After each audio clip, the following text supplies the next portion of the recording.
Hi guys, welcome to ரெட்டெழுந்து. இன்னைக்கு நம்மளுடைய சேனல்ல ரொம்பவே வித்தியாசமான ஒரு ரெசிபி தான் பண்ண போறோம். இது எப்படி பண்ணணும்னு தெரிஞ்சுக்கணுமா? வாங்க வீடியோக்குள்ள போய் பார்க்கலாம். இதுக்கு தேவையான இன்கிரீடியன்ஸ் என்னெல்லாம் பார்த்துடலாம். 50 இறால் எடுத்திருக்கேன். 50 இறாலுக்கு 100 பல்லாரி, தாளிக்கிறதுக்கு கொஞ்சோண்டு கருவேப்பிலை, 3 இல்லைன்னா 4 பச்சை மிளகா, கொஞ்சோண்டு கொத்தமல்லி, 50 கிராம் தக்காளி. தக்காளியை நல்லா மிக்சியில் போட்டு பேஸ்ட் பண்ணி எடுத்து வச்சுக்கோங்க. 1/2 டேபிள் ஸ்பூன் சீனி, 1 டேபிள் ஸ்பூன் இஞ்சி பூண்டு paste, 1 tablespoon vinegar, 1/2 teaspoon மஞ்சத்தூள், 1 டேபிள் ஸ்பூன் வத்தத்தூள், 1 டேபிள் ஸ்பூன் ஜீரகத்தூள், சுவைக்கு தேவையான அளவு உப்பு.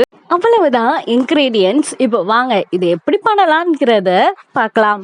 பேன் எடுத்துக்கோங்க. ஒரு பேன்ல எண்ணெய் ஊற்றிட்டு எண்ணெய் சூடானதுக்கு அப்புறம் கருவேப்பிலை ஆட் பண்ணிக்கோங்க. கருவேப்பிலை நல்லா பொடிஞ்சதுக்கு அப்புறம் நம்ம கட் பண்ணி எடுத்து வச்சிருக்கோம்ல பச்சை மிளகா, அந்த பச்சை மிளகாவையும் அதில் ஆட் பண்ணிக்கோங்க. பச்சை மிளகாவும் நல்லா வறுபடட்டும். பச்சை மிளகாய் எல்லாம் நல்லா ஓரளவுக்கு வறுபட்டுட்டு இந்த ஸ்டேஜில் நம்ம பொடிசாக கட் பண்ணி எடுத்து வச்சிருந்தோம்ல பல்லாரி, அதை ஆட் பண்ணிக்கோங்க. பல்லாரி ஆட் பண்ணிட்டு நல்லா வதக்கிக்கோங்க. அந்த பல்லாரி நல்லா கோல்டன் ப்ரௌனில் வதங்கணும். இப்போ கொஞ்சோண்டு உப்பு ஆட் பண்ணிக்கிறேன். உப்பு ஆட் பண்ணிட்டோம் அப்படின்னா வெங்காயம் சீக்கிரமாக வதங்கிரும். இப்போ பாருங்க, இதே மாதிரி நல்லா கோல்டன் ப்ரௌனில் நம்மளுடைய வெங்காயம் வதங்கியிருக்கணும். இப்போ நம்ம அரைச்சி வச்சிருந்த தக்காளி இதில் ஆட் பண்ணிக்கலாம். தக்காளி ஆட் பண்ணிட்டு அதையும் கொஞ்சம் லைட்டாக வதக்கிக்கோங்க. தக்காளி ஓரளவுக்கு லைட்டாக கலர் சேஞ்ச் ஆகணும். கலர் சேஞ்ச் ஆனதுக்கு அப்புறம் நம்ம எடுத்து வச்சிருந்தாலும் இஞ்சி பூண்டு பேஸ்ட் அதை ஆட் பண்ணிக்கலாம். இஞ்சி பூண்டு பேஸ்ட்டை எதுக்கு வெங்காயத்தை நல்லா வதக்கிட்டு ஆட் பண்ணலை அப்படின்னா, வெங்காயம் நம்ம பொடிசாக கட் பண்ணிட்டு அதை கோல்டன் ப்ரௌனாக நம்ம வறுத்துட்டோம். இதில் இந்த பேஸ்ட் ஆட் பண்ணோம் அப்படின்னா அடி பிடிச்சிரும். ஆனால் தக்காளியில் ஆட் பண்ணால் அப்படி அடி பிடிக்காது. அதுக்காக தான் நம்ம தக்காளியில் இஞ்சி பூண்டு பேஸ்ட்டை ஆட் பண்ணுறோம்.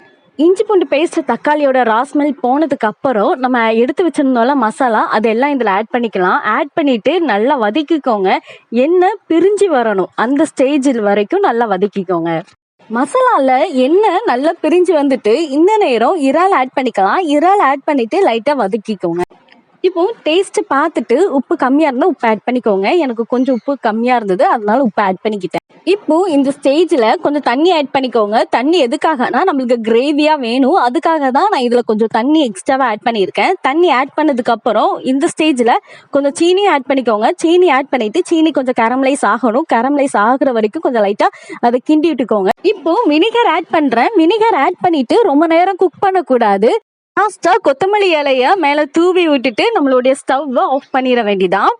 அவ்வளவுதான், நம்மளுடைய ப்ரான் பேட்டி சூப்பராக ரெடி ஆயிடுச்சு. இதை நீங்களும் ட்ரை பண்ணி பாருங்க. வாயில சுவை நாட்டியமாடும். உங்களுக்கு இந்த டிஷ் பிடிச்சிருந்ததுன்னா லைக் பண்ணுங்க. இதே மாதிரி உங்களுக்கு நிறைய வீடியோஸ் வேணுமா கீழே கமெண்ட் பண்ணுங்க. மறக்காம நம்மளுடைய சேனலை சப்ஸ்கிரைப் பண்ணிடுங்க. தேங்க்யூ.